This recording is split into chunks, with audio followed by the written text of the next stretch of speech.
नमस्कार, मैं हूं भावना शर्मा और आप देख रहे हैं आवाज इंडिया न्यूज का खास प्रोग्राम। आज हमारे अखिल भारतीय कांग्रेस कमेटी के मीडिया प्रभारी एवं राष्ट्रीय प्रवक्ता श्री अतुल रोहटेक पाटिल साहब आपको महत्वपूर्ण विषय की जानकारी देंगे। मैं आमंत्रित करता हूं कि अतुल रोहटेक साहब आपको संबोधित करें। साथ में हमारे प्रवक्ता प्रदेश कांग्रेस कमेटी के प्रवक्ता प्रियदर्शी भटनागर जी हैं, कोऑर्डिनेटर पंकज शर्मा जी हैं, सुदेश चौहान जी हैं हमारे साथ और राजेश कटारा जी।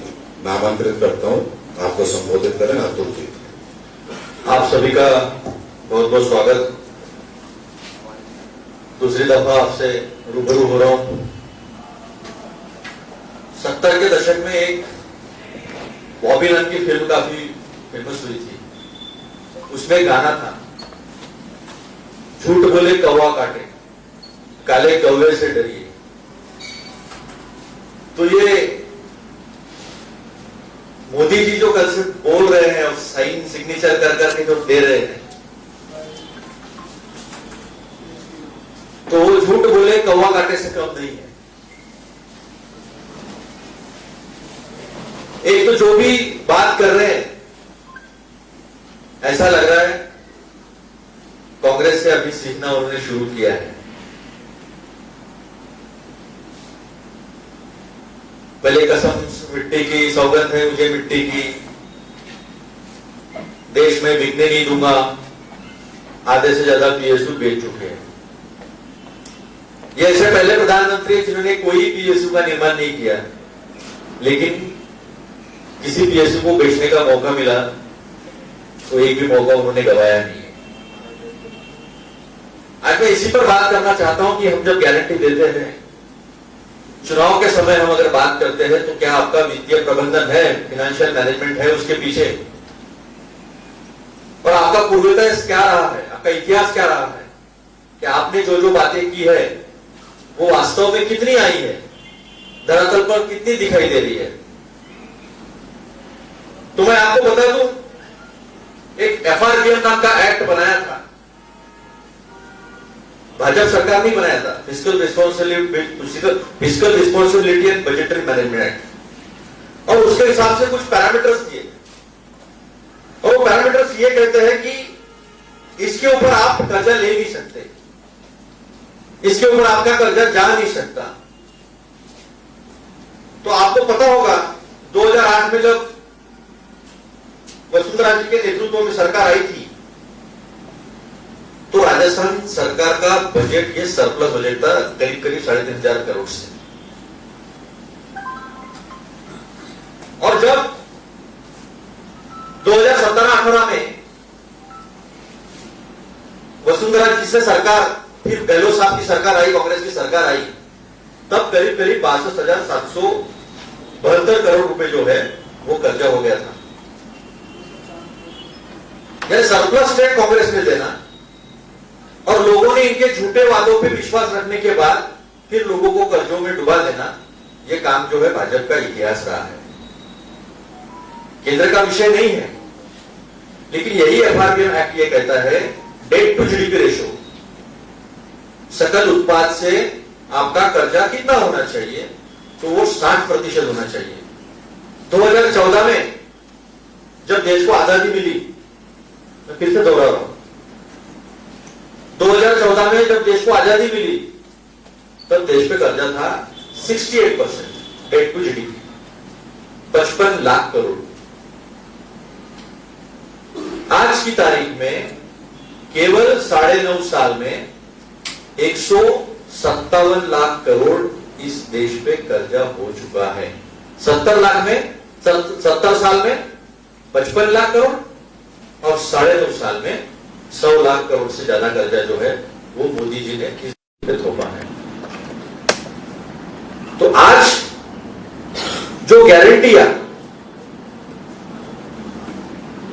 गहलोत सरकार ने दी है, कर्नाटक सरकार ने दी है, हिमाचल सरकार ने दी है, छत्तीसगढ़ ने दी है, वो पूरी की है। हमने कहा हम 2 रुपए किलो से गोबर लेंगे, हमने दिया। हमने कहा रोजगार देंगे युवाओं को, हमने रोजगार दिया। 3 लाख के करीब करीब रोजगार जो है वो गहलोत जी ने 5 साल में। 5 साल में दिए। 500 रुपए का सिलेंडर कहा था, 500 रुपए का सिलेंडर हमने दिया। तब तो 350 का सिलेंडर महंगा था, 200 रुपए देने का वायदा था, नहीं दिया। हमने 500 रुपए का सिलेंडर दिया। आपने देखा होगा उन्होंने कहा 2 करोड़ रोजगार हम देंगे। आज 20 करोड़ रोजगार हो जाना चाहिए था 10 साल में, लेकिन आज सबसे ज्यादा 70 साल की बेरोजगारी से युवक, इस देश का युवक जूझ रहा है, राजस्थान का भी युवक जूझ रहा है। हमने कहा 3 लाख रोजगार हम देंगे, दे दिए। आने वाले समय में जो रोजगार है रोजगार देंगे, लेकिन जब मोदी जी कहते हैं कि हम 1 लाख रोजगार देंगे, तो फिर केंद्र सरकार में 10 लाख रोजगार जो खाली पड़े हैं वो रोजगार आप दे क्यों नहीं देते? आप एक राज्य की बात क्यों करते हैं? आप देश के प्रधानमंत्री हैं, आप विश्वगुरु हैं, आप तथास्तु क्यों नहीं कर देते? और जितने रोजगार है उतना क्यों नहीं भर देते? आप पूरे देश में 500 रुपए का सिलेंडर क्यों नहीं लगा देते? आपने कहा हम धान को 3100 रुपए भाव देंगे। कई राज्यों में आपकी सरकार है, फिर आज तक आपने दिया क्यों नहीं? और सबसे बड़ी सच्चाई, इस देश में किसान ने 3 काले कानून के खिलाफ जो आंदोलन किया था, उसमें 726 से ज्यादा किसानों की शहादत हो गई। उन्हें संसद में तो मानवंदना देने से नकार दिया ही था अन्नदाता को। उन्हें आपने लिखित में दिया है कि एमएसपी को कानून बनाने के लिए एक कमेटी बनाई जाएगी। आज 2 साल से ज्यादा हो गया है, आपने पूरे देश में एमएसपी लागू क्यों नहीं की? आपने जितने भी वायदे किए थे, आपने कहा था डॉलर रुपया के बराबर होना चाहिए। जब डॉलर 58 रुपया था, $1 की कीमत 58 रुपए के बराबर थी। आपने 2.5 साल में डॉलर को 83.5 रुपए के आसपास पहुंचा दिया है, जिसकी वजह से हमें कच्चा तेल आयात करना पड़ता है, उसकी कीमतें बढ़ती है, उसकी कीमतें बढ़े तो सारी चीजों की कीमतें बढ़ते हैं। तो आपने क्यों नहीं किया? आपने कहा था पेट्रोल 40 रुपया देंगे, क्यों नहीं दिया? इनकम टैक्स खत्म होने वाला था, क्यों नहीं हुआ? 2 टर्म आपको मिली, और मैं इसलिए उनसे जवाब मांगना चाह रहा हूं क्योंकि अभी देश में किसी भी राज्य में भाजपा के पास कोई भी नेता बचा नहीं है।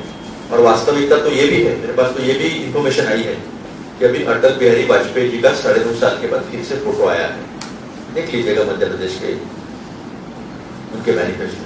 धीरे धीरे अडवाणी जी का भी आ जाएगा। तो क्या भाजपा ने यह स्वीकार कर लिया है कि इस देश ने जुमलों से, लूट खसोट से और झूठे वायदों से हार मान ली है? सच्चाई देश के ध्यान में आ गई है और बीजेपी के ध्यान में यह आ गया है कि अब जुमले लोग सुनने वाले नहीं हैं, और इसीलिए अटल बिहारी वाजपेयी जी की फोटो जो है वो फिर से बाहर आई है। तो देश को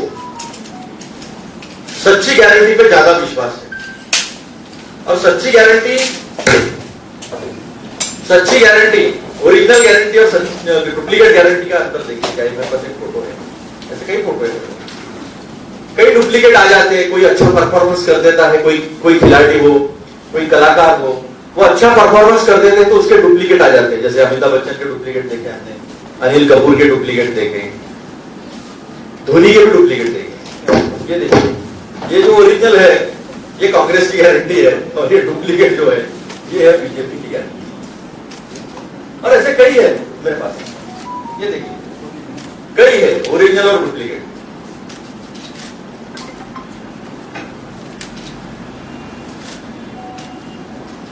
जिसे 30 साल के बाद 2 बार फुल मैंडेट दिया है, वो प्रधानमंत्री जुमले देने के सिवा कुछ नहीं कर सकता। देश के ध्यान में अभी आ चुका है मोदी की गारंटी यानी जुमला, और राहुल जी की गारंटी यानी सच्चाई। वो कहावत है ना, रघुकुल रीत सदा चली आई, प्राण जाए पर वचन न जाए। रघुकुल पता होगा आप सबको, आप राजस्थान के प्रथम पुरुष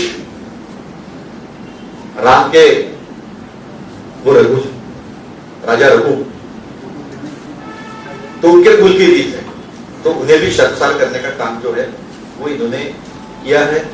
मैं कुछ तथ्य आपके सामने इस माध्यम से जरूर रखना चाहूंगा कि युवा जो है वो देश का भविष्य है। 25 साल से आयु के अंदर के युवा इस देश में 52% है। 35 साल के अंदर के युवा इस देश में 66% है। आपने उन्हें रिझाया बहुत, झूठे वायदे उनसे बहुत किए, लेकिन वास्तविकता में आपने क्या किया? कुछ नहीं किया। मैं राजस्थान के कुछ आंकड़े जो गहलोत सरकार ने पिछले 5 साल में किया, देखिए ये इकलौती कांग्रेस सरकार है जो अपने परफॉर्मेंस पे जनता के सामने जा रही है, जो महिलाने फुसलाने झूठ बोलने पे विश्वास नहीं रखती, जो जिसने काम किया है दिल से, तो कांग्रेस फिर से ये सीना ठोक के, सर ऊंचा करके, गर्दन सीधी करके हम जनता के सामने जा सकते, वो भाजपा जा नहीं सकती। तो मैं कुछ तथ्य आपके सामने रखता हूं। नए विद्यालय जो है, नए विद्यालय तब थे 2014 से, महाविद्यालय जो है, नए महाविद्यालय 2014 से 18 के बीच में, जब 18 में हमने सरकार ली तो 81 थे, अब 309 है। कन्या महाविद्यालय तब 7 थे, केवल 7। लड़की बचाओ लड़की पढ़ाओ, मोदी जी कुछ और ही कहते हैं, देखा होगा आप लोगों ने। 132, कहां 7 और कहां 132। पॉलिटेक्निक महाविद्यालय तब 1 था, अब 4 हो गए। स्नातकोत्तर पोस्ट ग्रेजुएट तब 24 थे, अब 81 हो गए, 81।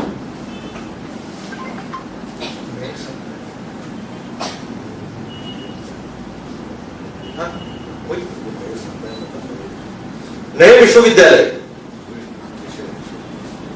नए विषयों के वो 20 थे उनके जमाने में, और 2018 से 2023 तक हमने बनाए 92। Rajiv Gandhi academic excellence scheme है, उसमें 8 लाख के अंदर जिनकी आय है उन्हें विदेश में शिक्षा लेने के लिए 100% फीस जो है वो सरकार भरती है टैलेंटेड लोगों की। जो ओबीसी है उनको 50% में कराते हैं। एससी एसटी को लेकर भी यही योजनाएं जो है इसी तरह की, वो सारी योजनाएं गहलोत सरकार ने जो है वो शुरू की है, और वास्तविकता में लोगों को इसका फायदा जो है वो हो रहा है। तो युवाओं के प्रति, किसानों के प्रति, महिलाओं के प्रति रोजगार बढ़ता हो, उससे सपोर्ट करा रहे उनकी प्रिपरेशन। जो बेरोजगार है, रोजगार की तलाश में है, वो जो पीरियड होता है बड़ा डिफिकल्ट होता है, माँ बाप पूछते हैं बेटा नौकरी का क्या हुआ, उस दौरान उसे जो भत्ता दिया जाता है 3-3 साल तक, उसे वो सस्टेन करता है, अपने सपनों को पूरा करने के लिए कोशिश कर सकता है, क्योंकि उसके पास थोड़ा बहुत पैसा है तो सरकार सीधे उसके अकाउंट में दे रही है। ऐसे कई काम जो है वो युवाओं के लिए भी किए हैं। तो ये सरकार जो है जो बोलती है वो कहती है। कांग्रेस जो बात पॉसिबल है, जो हम कर सकते हैं, उसी की बात कांग्रेस करती है, और इसीलिए हम जो भी वायदे करते हैं वो पूरा करते हैं। तो मेरा एक सवाल ये भी उनसे है, भाजपा से, इनकी राज्य इकाई से, चेहरा तो है नहीं उनके पास, सर फुटा तो शुरू है जम के, तो फिर उन्होंने ओल्ड पेंशन स्कीम के बारे में देश के प्रधानमंत्री क्यों बात नहीं करते? इन बच्चों को हम सरकारी नौकरी देंगे और ओल्ड पेंशन स्कीम नहीं रहेगी, सिक्योरिटी नहीं रहेगी, तो फिर उस नौकरी को क्या मायने रखे? तो ओल्ड पेंशन स्कीम देने वाला राजस्थान पहला है, छत्तीसगढ़ दे रहा है, कर्नाटक में वही बात है, हिमाचल में वही बात है। तो फिर मोदी जी ये वायदा या ये गारंटी, वायदा तो बदनाम हो चुका है, ये शब्द ही बदनाम हो चुका है, तो मोदी जी ये गारंटी पूरे देश को क्यों नहीं देते? ओपीएस के बारे में उनकी क्या राय है वो क्यों नहीं बताते? और जातिगत जनगणना जिससे नौकरी मिलेगी, देखिए पीएसयू को बचाना क्यों जरूरी है? ये सारी प्रॉफिट मेकिंग पीएसयू है जो सरकार को डिविडेंड देती है, उनको जो मुनाफा होता है उसमें से डिविडेंड भी सरकार को मिलता है। लेकिन आप हमारे जैसे आम घरों के लोग जो होते हैं, उन्हें जब पीएसयू में नौकरी मिलती है ना, तो छोटे तबके के, समाज के छोटे तबके से वो middle class, upper middle class तबके में आ जाता है। ये भी उसका सामाजिक और आर्थिक अधिकार जो है ये भी छीन लिया सारी चीजों का निजीकरण करके। तो ये सब चीजें जो है, हम कहते हैं कि हम सब इसको बचाएंगे, तो मोदी जी इसके ऊपर बात क्यों नहीं करते? तो राहुल जी का तो है, जो मैं बोलता हूं वो मैं डेफिनेटली करता हूं, और जो मैं नहीं बोलता हूं वो ज्यादा डेफिनेटली करता हूं। तो ये दिखा है लोगों के सामने सच्चाई, एक तरफ सच्चाई है, एक तरफ झूठ और जुमला है। और ये बात तय हो गई है कि बीजेपी ने 5 राज्यों में हार मान ली है। आपके कुछ सवाल?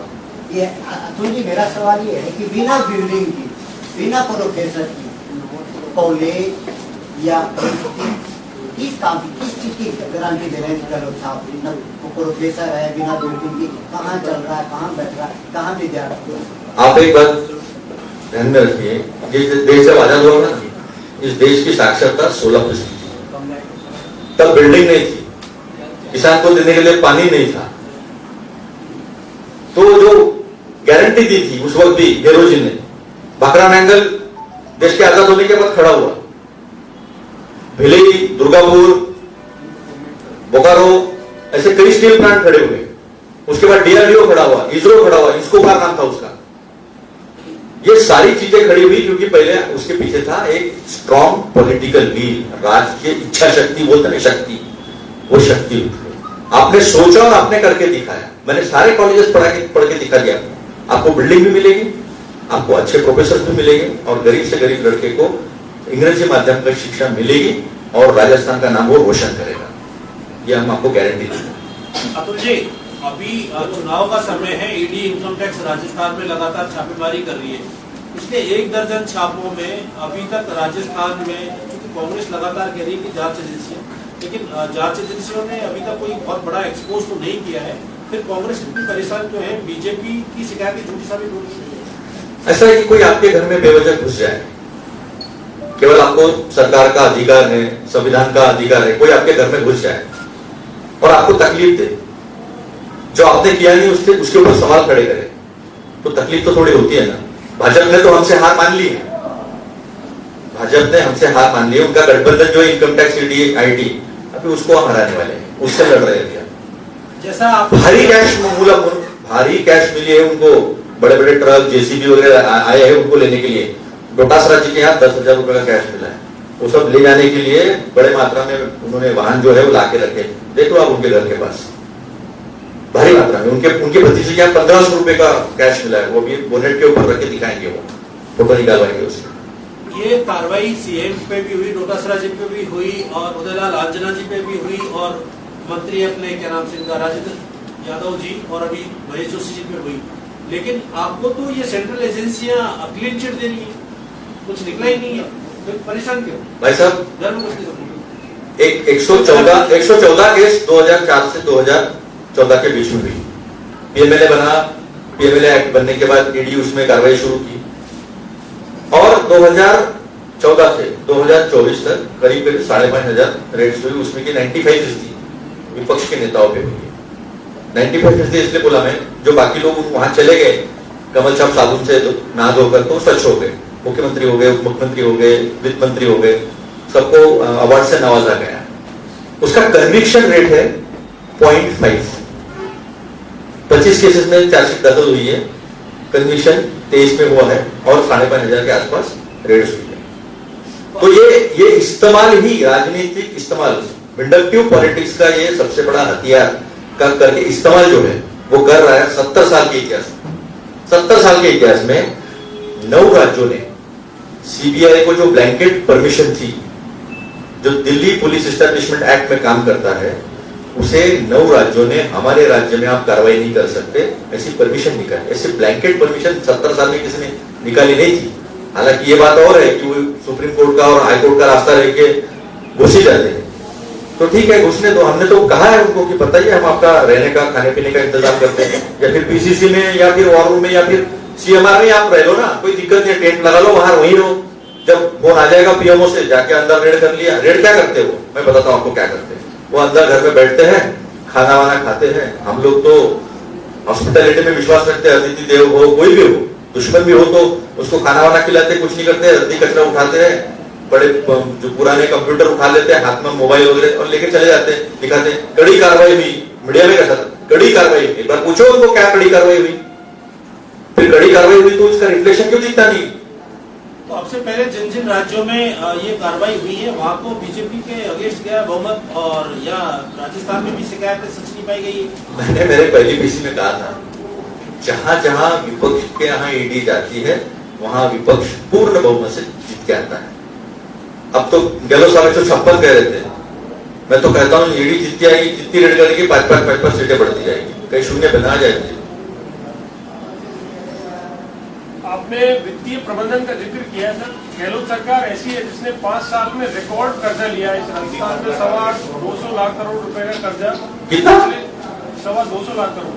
भाई साहब 225 लाख करोड़ का अपना जीडीपी था अभी 6 महीने 225 लाख 225 लाख और टोटल कर्जा अपना जीडीपी जो है वो 5 करोड़ 40 लाख। आप मेरे मित्र हो, हम बहुत सम्मान करते हैं पत्रकारों का। 15 लाख करोड़ का जीडीपी है राजस्थान का। देश का जीडीपी अभी 325 लाख करोड़ के आसपास है। तो थोड़ा सा आप अपने फिगर्स को चेक कर लीजिए, मैं आपको फिगर्स देता हूं। सकल घरेलू उत्पाद जो है, जो हमारा 15.5 लाख करोड़ के आसपास है, उसके 3.98% जो है वो अनुमानित सीमा है। अनुमानित सीमा, उसके अंदर 3.97% का जो है कर्जा है। और कर्जा क्या है? तो कर्जा लेने के बाद उसकी प्रोडक्टिविटी बढ़ी है। 500 रुपए में हम जब सिलेंडर देते हैं तो सब्सिडी हम देते हैं लोगों के तरफ से, लेकिन फिर वो प्रोडक्टिव खर्चे में जाता है, एजुकेशन में लगता है, मार्केट में जाके वो सामान लेता है।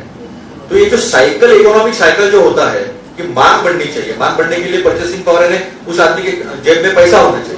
पैसा आने के बाद तो खरीदी करेगा तो फिर मैन्युफैक्चरिंग होगा, मैन्युफैक्चरिंग होगा तो फिर लोगों को जॉब देने पड़ेंगे, और जॉब देने पड़ेगा तो इनकम बढ़ेगा। ये साइकिल को जो है वो स्टॉप कर दिया था उन लोगों ने। जत्थे के जत्थे केवल छुट्टा पशु नहीं घूम रहे, कई युवा सपना देकर नौकरी का घूम रहे हैं। और इनके पास प्लान क्या है? इनके पास प्लान है अग्निवीर का, जहां अंतिम अग्नि के समय भी सम्मान नहीं मिलता।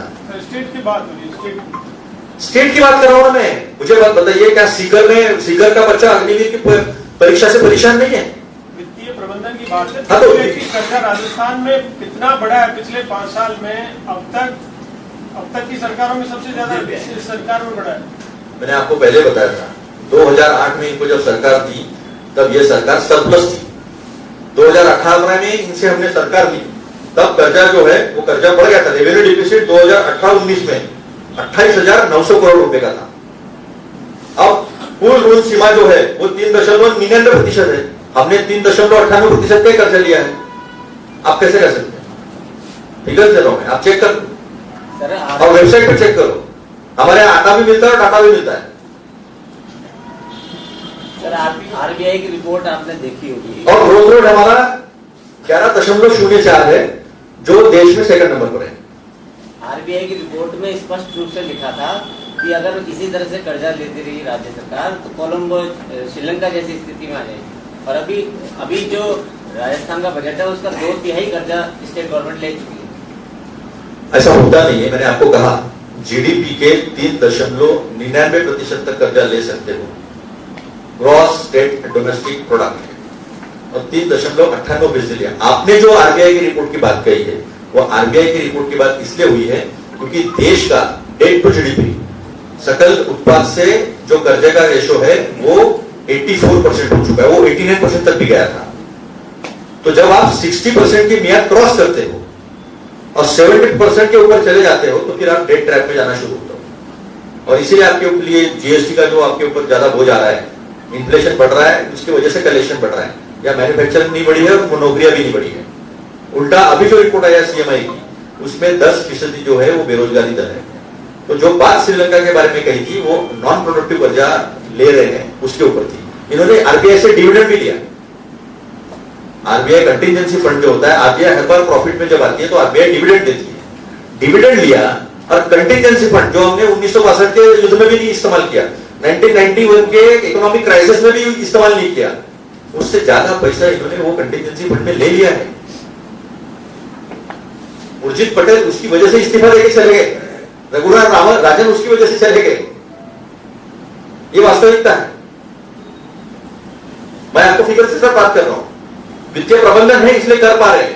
और फिर भी अगर ग्रोथ रेट आपको 11.04% दिखता है और 9 लाख 8.5 से 9 लाख करोड़ के आसपास जीडीपी था 2017-18 में, वो जीडीपी आज 15.5 लाख करोड़ के आसपास गया है, तो प्रोडक्टिविटी बढ़ी। मैं आपको बताता हूं जीडीपी आने का।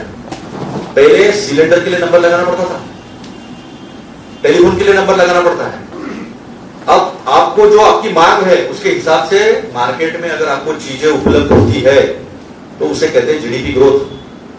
और वो जीडीपी ग्रोथ जो है वो अचीव किया है कांग्रेस ने 2014 तक, जो बाद में डिप होते गया। सर आप सिलेंडर और टेलीफोन की बात कर रहे हो, मैं तो नॉर्मल एक उदाहरण के तौर पे बोला मैं। केवल यही 2 उदाहरण को मैं कोट कर रहा हूँ। 2014 तक सिलेंडर के लिए लाइन लगती थी और 2014 के बाद सिलेंडर के लिए लाइन लगना बंद हुई। तो आप कैसे मतलब समझ नहीं आ रहा कौन से वाले एग्जांपल दे रहे हैं? आप पता नहीं कौन से चीज की बात कर रहे हैं, लेकिन मैं आपको बताता हूँ सिलेंडर के यूज के ग्रोथ में जो उज्ज्वला में उन्होंने फर्स्ट टाइम दिए उतने ही ग्रोथ भी है, लेकिन 87%, 87% उज्ज्वला का रिफिलिंग नहीं हुआ। 76 लाख महिलाओं को जब 500 रुपए सिलेंडर दिया तब रिफिलिंग हुआ। तो जब लोगों ने सिलेंडर ज्यादा लिए नहीं है तो लाइन कहां से लगे भाई? लाइन एक जमाने में लगती थी, बराबर है आपकी बात, लेकिन 2014 में मैंने कहा आजादी 2014 में मिली, उसके बाद की बात कर रहा हूं। पहले तो देश गुलामी था, ऐसा मोदी जी कहते हैं, बाहर देश में भी जाके कहा। तो ये लाइन लगती थी, ये तो मैं पहली बार सुन रहा हूं 2014 के पहले। 2014 के पहले 410 रुपए में सिलेंडर मिलता था और 4 रुपए भी महंगा हुआ तो बाहर आके सब लोग बैठते थे। और 9.5 साल में 1200 रुपए तक, मेरे नागपुर में 1226 रुपए हमने दिए हैं सिलेंडर के। फिर चुनाव आया तो कम कर दिया। तो आप बता रहे सर, ये उपलब्धि तो बीजेपी बताती है, बोल जी प्रोडक्टिविटी वाली, उज्ज्वला वाली, गैस सिलेंडर की। ऐसा है कि मैंने पहले बोला, झूठ खसोट जुमले ये उनकी खासियत है। जिस तरह से हम बात करते हैं, हम फिगर से बात करते हैं। करे कोई उनमें से उठ गए, करे कोई दिखाए सच्चाई फिगर। क्यों उन्होंने लेबर ब्यूरो के आंकड़े बंद कर दिए? क्यों एनएसएसओ के 2 ऑफिसर को उन्होंने बर्खास्त कर दिया जब उन्होंने सही बताया था कि 45 साल की सबसे बड़ी बेरोजगारी 2019 के चुनाव के पहले? 2 अधिकारियों को बर्खास्त कर दिया, आंकड़े बंद। बताओ प्लानिंग कौन कर रहा है देश का? नीति आयोग को पता नहीं प्लानिंग कौन कर रहा है, कि देश में कोई प्लानिंग ही नहीं कर रहा है। उठ के बोल देते हैं, पूछो ना उनको, 2 करोड़ रोजगार, जीडीपी बढ़ा है ना, 20 करोड़ रोजगार दिखा दे। 10% की सबसे ज्यादा बड़ी बेरोजगारी क्यों है? 10.8% आज खेडूत में भी बेरोजगारी है। और मनरेगा का बजट 60,000 करोड़ का। देखिए, जब रोजगार नहीं मिलता लोग मनरेगा की तरफ जाते हैं, जब किसान को दाम नहीं मिलते लोग मनरेगा की तरफ जाते हैं। 6 महीने के अंदर जो 60,000 करोड़ का बजट उन्होंने लगाया था, जो उसके पहले 98,000 करोड़ का था, देख लेना मैं जो फिगर बता रहा हूँ बजट। अब 60,000 करोड़ उनका 6 महीने में कंज्यूम हो गया।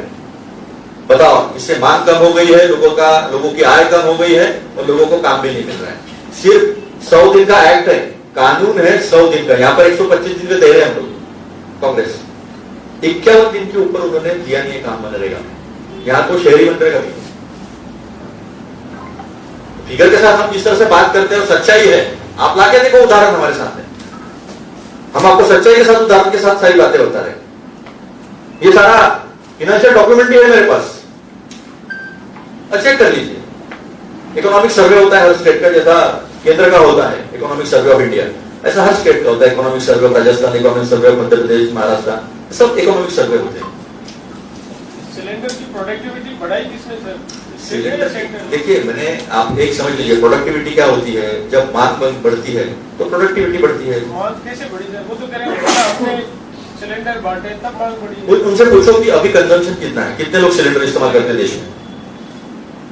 तो रिकॉर्ड है सर। अरे भैया, 1200 रुपए सिलेंडर तब भी था, सरकार को लेना पड़ता था। सरकार 800 रुपए की सब्सिडी देती थी, 800, 850, 900 रुपए की सब्सिडी। इन्होंने लोगों से सब्सिडी छुड़ाई, कहते हैं हमने 8 करोड़ महिलाओं को उज्ज्वला सिलेंडर दिया है, तो आपने सब्सिडी तो ले ली ना लोगों से वापस। और फिर वही सिलेंडर जो है, जो 400 रुपए में 200 रुपए में मिलना चाहिए था, वो 1200 में मिला। इसलिए तो 500 रुपए राजस्थान गवर्नमेंट को देना पड़ा ना। कितने सिलेंडर पड़े, मैं वही तो पूछ रहा हूं आपको। पूछो थोड़ा बीजेपी को कि 2014 में कितने लोग सिलेंडर का इस्तेमाल करते थे, 2014 के बाद कितने लोगों का इस्तेमाल बढ़ा है? मैं आपको बता रहा हूँ 87% जो है उज्ज्वला में सिलेंडर का इस्तेमाल था, वो सेकंड रिफिलिंग ही नहीं हुआ। ये फैक्ट है। अभी मैं नहीं कह रहा हूं, ये सच है, देख लीजिए फिगर। अतुल जी, एक सवाल आ गया, बड़ा ही जलवंत सवाल है। क्या जनता को ये जानने का हक नहीं है कि जितने भी राजनीतिक पार्टी है, बड़ी राजनीतिक पार्टी, उनको जो चुनाव के वक्त जो चंदे दिए जाते हैं उद्योगपतियों के द्वारा, तो कितने उद्योगपति ने कितने पैसे दिए ये राष्ट्रीय राजनीतिक पार्टियों को, ये जनता को जानने का हक नहीं दिया। आप इस पर क्या करें? मुझे लगता है ये बहुत बड़ा फ्रॉड है। सुप्रीम कोर्ट की सारी हेयरिंग में सुन रहा हूं, इसमें सुप्रीम कोर्ट ने यहां तक कह दिया है, हालांकि आज के प्रेस से इसका संबंध नहीं, लेकिन आपने सवाल पढ़ा कि इसका मैं जवाब दे रहा हूं कि ब्लैक मनी क्रिएट हो रहा है। ब्लैक मनी क्रिएट होकर शेल कंपनीज में बाहर के देशों में दिया जा रहा है और वहां से पैसा जो है वो इलेक्ट्रल बॉन्ड्स में मिल रहा है। पहले की एक व्यवस्था थी जो 1985 के बाद निजात की गई थी, वो व्यवस्था ऐसी थी, कोई भी कंपनी अगर किसी भी राजनीतिक दल को राजनीतिक चंदा देती है तो उसको अपने बैलेंस शीट में उस चीज को बुक्स ऑफ अकाउंट्स में दिखाना पड़ेगा।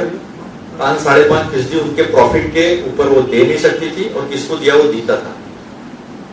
आज स्टेट बैंक के पास में बिल्कुल कॉन्स्टिट्यूशनलिटी, उसकी संवैधानिक वैधता,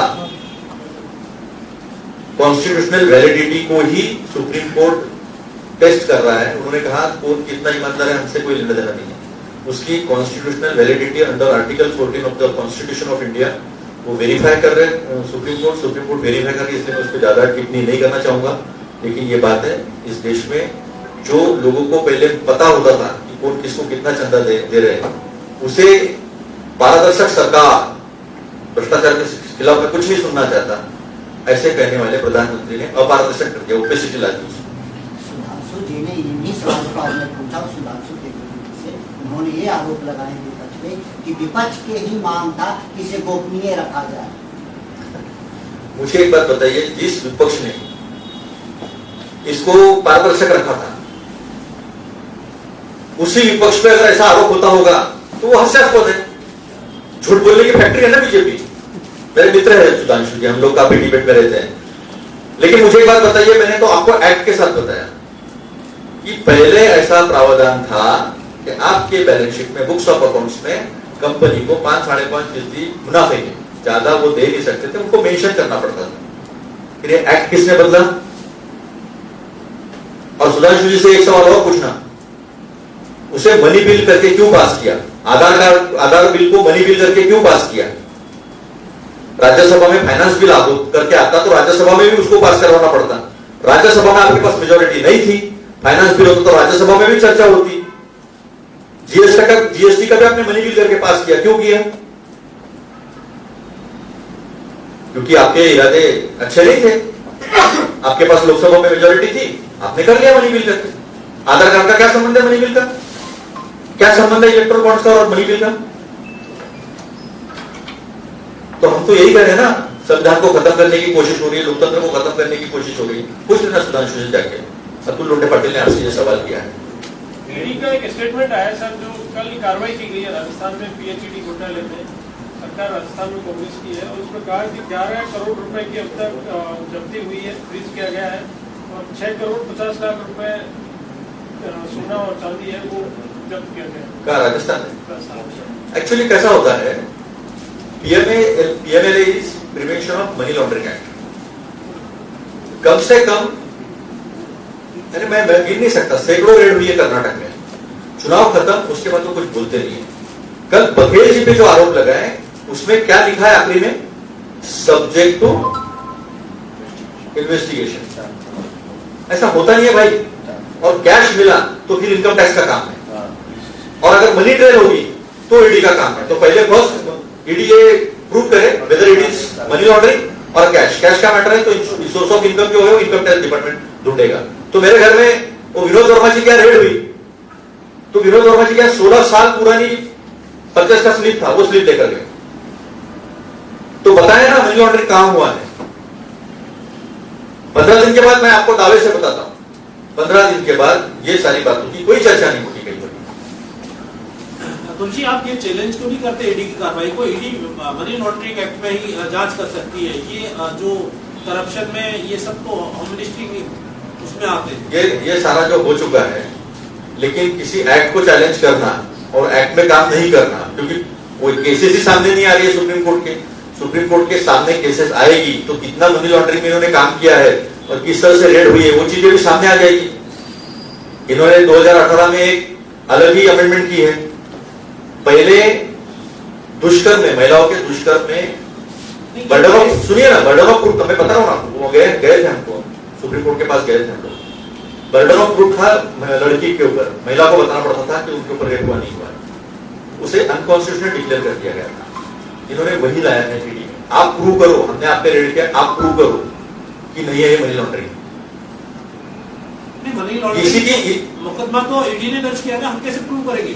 आपने कैसे मुकदमा दर्ज किया? आप थोड़ा समझ लीजिए मैं क्या बोल रहा हूँ। उन्होंने 2018-19 में एक अमेंडमेंट की है, उसमें बर्डन ऑफ प्रूफ जो है, अगर आप पर रेड होती है तो आपको प्रूव करना पड़ता है ये मनी लॉन्ड्रिंग नहीं है।